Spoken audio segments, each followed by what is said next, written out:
bersyukur buat pemeliharaan yang kau berikan keluarga kami. Dan sebelum kami beraktivitas lain, kami utamakan Engkau. Adakan mesbah keluarga, mesbah pribadi. Kami naikkan pujian penyembahan, kami naikkan doa syafaat, dan kami rindu juga untuk mendengarkan firman-Mu. Roh Kudus berapi hamba-Mu, Roh Kudus berapi kami, lembutkan hati kami sehingga butir firman-Mu berkat buat kami. Amin. Amin. Lalu pagi hari kita akan membaca firman Tuhan dari Sefanya. Sefanya pasal pertama, ayat pertama sampai ayat yang ke-18.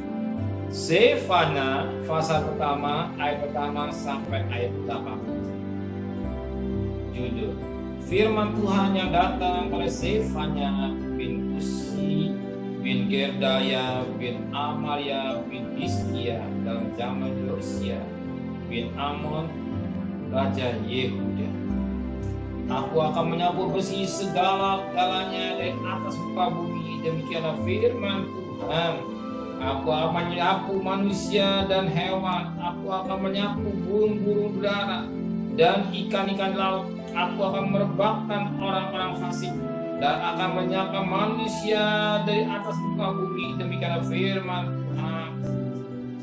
Aku akan mengacungkan tanganku terhadap Yehuda dan terhadap segenap penduduk Yerusalem. Aku lenyapkan dari tempat ini sisa sabara dan nama para imam berhala, juga mereka yang sujud menyembah di atas soto pentar langit, dan mereka yang menyembah dengan bersumpah setia pada Tuhan, namun di samping itu bersumpah demi dewa Milkot, serta mereka yang berbalik daripada Tuhan, yang tidak mencari Tuhan dan tidak menanyakan petunjuk Tuhan.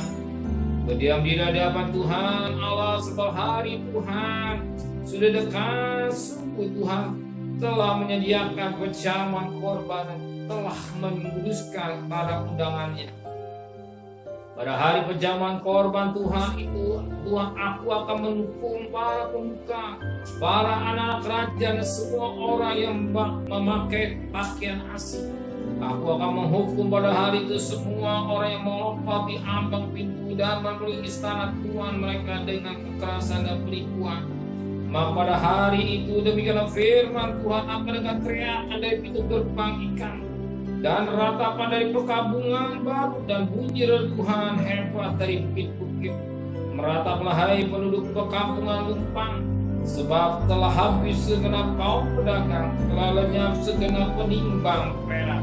Pada waktu itu aku akan menggeledah Yerusalem memakai obor dan akan menghukum orang-orang yang telah mengental seperti anggur di atas endapannya, dan yang berkata dalam hatinya, Tuhan tidak berbuat baik dan tidak berbuat jahat. Maka harta kekayaan akan dirampas dan rumah-rumahnya akan jadi sepi-sepi. Apabila mereka mendirikan rumah, mereka tidak akan mendiaminya. Apabila mereka membuat kebun anggur, mereka tidak akan minum anggurnya. Sudah dekat hari Tuhan yang hebat itu, sudah dekat dan datang dengan cepat sekali. Dengar, hari Tuhan baik, lawannya pun akan menangis. Hari kegemasan hari itu, hari kesedihan dan hari cerita, hari kemustaan dan pemustaan, hari kegelapan dan kecuraman, hari peraal dan gelap, hari peniupan sangkakala pergi tempur terhadap kota-kota yang berdua, dan terhadap menara pencuri yang tinggi. Aku akan memusnahkan manusia sehingga mereka berjalan seperti orang buta, sebab mereka telah berdosa kepada Tuhan, dan mereka akan berkecurah seperti debu, dan usus mereka seperti tai. Mereka tidak dapat diselamatkan oleh perak dan emas. Mereka pada hari ketempasan Tuhan, dan seluruh bumi akan mati, makan habis oleh api cemburu Tuhan. Sebab kebinasaan malah kebinasaan dahsyat tindakannya terhadap segenap buku. Firman Tuhan berkali-kali berkata, hari Tuhan sudah dekat.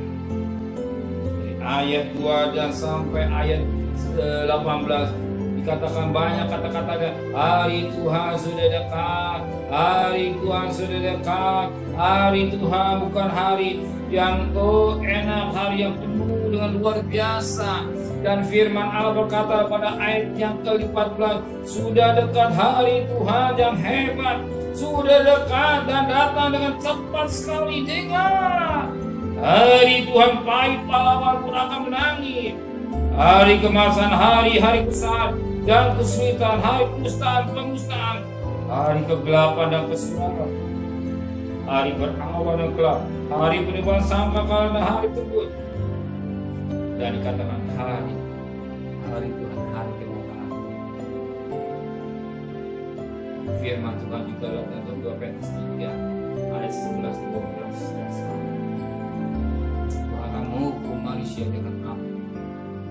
Ya, hari kedatangan sudah siapkah kita bertemu dengan Tuhan? Ini masa bukan sebuah penolong. Sudah siapkah kalau dia datang pada hari ini? Sudah siapkah saudara bertemu dengan dia? Ingat, kekayaan tidak bisa memberi jaminan, dan kekayaan tidak bisa diselamatkan. Hanya bisa menyelamatkan itulah Yesus Kristus. Sebagaimana pada ayat yang ke-18, mereka tidak dapat diselamatkan oleh perak atau emas. Mereka pada hari kegemasan Tuhan, dan seluruh bumi akan dimakan habis oleh api cemburu Tuhan. Dari binasa mengenal. Jadi kata emas, perak tidak menjamin untuk memberi keselamatan, tapi yang diselamatkan adalah Kristus. Melalui pengorbanan darah Kristus, kita bisa makan junjung tinggi akan darah Yesus. Terima kasih Bapa di surga. Pada pagi yang cerah, kami boleh menikmati firman Allah yang mengingatkan kami, yang mencelitkan mata rohani kami, supaya kami berhati-hati menjelang kedatangan Engkau yang kedua kali, hari kedatangan Engkau. Sucikan hati dan pikiran kami, dan kami berjalan dalam firman Allah, bahwa emas dan perak tidak bisa menyelamatkan, tapi menyelamatkan Engkau. Kami menjunjung akan pengorbanan sejuta. Terima kasih Bapa, memberikan kami pagi dan tubuh yang sehat, dengan tidak kurang satu apapun juga. Berkati Bapak Presiden, Wakil Presiden, para Menteri, para Gubernur, para Bupati, para Wali Kota, para Camat, para Lurah, para RW, para RT, para medis, para relawan, para TNI, para Polri, bahkan mereka-mereka yang bekerja di setempat. Berkat kesehatannya, hikmat yang dari Tuhan, pelihara keluarganya. Kami mohon belas kasihan terjadi buat bangsa kami Indonesia. Jangan kami mengalami gelombang ketiga Tuhan. Belas kasihan-Mu terjadi buat bangsa kami ini. Dan mereka mau divaksin, Kristus yang memperhatikan protokol kesehatan Tuhan. Terima kasih Bapak di surga, segala kekasih. Terimalah berkat nikmat dari Allah Bapa, cinta kasih sayang dari Tuhan Yesus Kristus, dan berkat Roh Kudus atas darah hari ini sampai Maranatha Tuhan Yesus datang. Yang cinta Dia katakan amin. Tuhan memberkati.